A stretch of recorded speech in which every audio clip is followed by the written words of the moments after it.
नमस्कार, बहुत बहुत स्वागत है। बहुत दिलचस्प आज का टॉपिक छापे पर सियासत। इनकम टैक्स विभाग ने बुधवार को देश भर में एक साथ तकरीबन 100 ठिकानों पर दबिश दी। दिल्ली, राजस्थान, महाराष्ट्र, उत्तर प्रदेश, उत्तराखंड, छत्तीसगढ़, इसके अलावा इस तरह से 7 राज्य हैं। आईटी ने छापे की कार्रवाई की। यह कार्रवाई मिड डे मील में कमाई, पॉलिटिकल फंडिंग, टैक्स चोरी, शराब घोटाले, इनके सिलसिले में की गई है।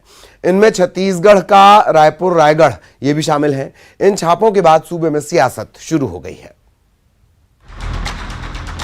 छत्तीसगढ़ में भी आईटी ने कई शहरों में बड़े कारोबारियों के ठिकानों पर बड़ी रेड की है। सुबह 5 बजे ही बड़ी संख्या में आयकर विभाग के अफसर रायपुर और रायगढ़ जिले में पहुंचे, जहां सूबे के स्टील और शराब कारोबारियों के यहां आईटी के अफसर दस्तावेज खंगालने में जुटे रहे। राजधानी रायपुर समेत छत्तीसगढ़ के अलग अलग हिस्सों पर इनकम टैक्स की टीम ने दबिश दी है और छापेमारी कार्रवाई जो है वो जारी है। ये रामदास अग्रवाल जो है स्टील कारोबारी, उनका ये ऑफिस है और यहाँ पर इनकम टैक्स की जो टीम है उसकी दबिश जारी है।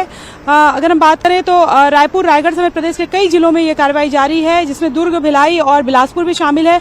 इनकम टैक्स की चोरी की आशंका के चलते आईटी की दबिश जारी है। कारोबार से जुड़े दस्तावेज और इलेक्ट्रॉनिक डिवाइस की आईटी जांच तो कर ही रही है, उसके साथ ही कारोबारियों के जो सीए के दफ्तरों में भी ये जांच चल रही है। राजधानी रायपुर, रायगढ़ और बिलासपुर समेत कई जिलों में आईटी की टीम ने दबिश दी। जानकारी के मुताबिक लोहा कारोबारी, रियल एस्टेट कारोबारी, ट्रांसपोर्ट व्यवसायी और शराब कारोबारी समेत कई ठेकेदारों के करीब 10 से ज्यादा ठिकानों पर आईटी की टीमों ने रेड की है।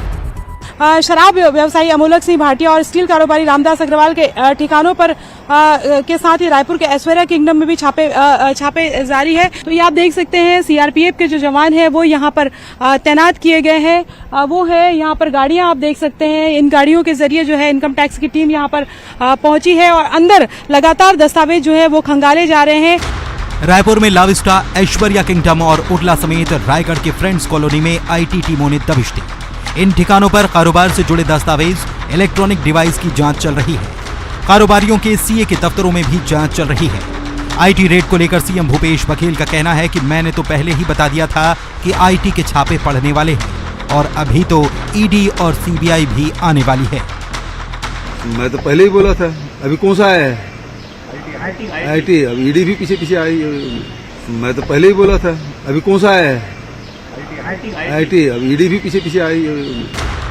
इधर बीजेपी ने सीएम के बयान पर पलटवार करते हुए कहा कि इसे राजनीति से जोड़ना ठीक नहीं।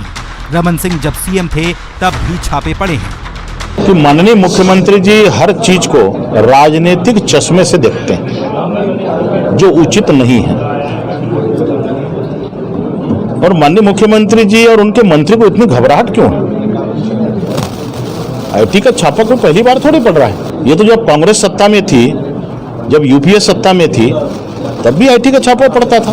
तो आज कोई नई बात हो गई क्या है? डॉक्टर रमन सिंह जी जब मुख्यमंत्री थे उस समय भी छत्तीसगढ़ में छापा पड़ा है। तो ये कहना गलत है कि कहाँ कांग्रेस की सरकार है वहाँ छापे पड़ रहे हैं। जहाँ बीजेपी की सरकार है वहाँ भी छापे पड़े हैं और पड़ते रहते हैं। ये स्वतंत्र इंस्टीट्यूशन है, जो सूचना मिलती है वो अपना काम करते रहते हैं।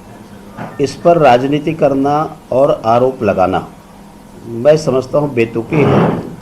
और ये आरोप लगा के आखिर क्या बताना चाहते हैं? छत्तीसगढ़ में मौसम चुनावी और मिजाज सियासी है। इस लिहाज से इन छापों की टाइमिंग को लेकर सवाल उठना वाजिब है। हालांकि केंद्रीय एजेंसियों के काम करने का अपना तौर तरीका होता है, लेकिन सियासी नफा नुकसान के लिए जिस तरह से इन एजेंसियों के इस्तेमाल का इतिहास रहा है, उसे देखते हुए इस पर सियासत हो तो हैरानी नहीं होनी चाहिए। Bureau report, news 18, Madhya Pradesh, Chhattisgarh.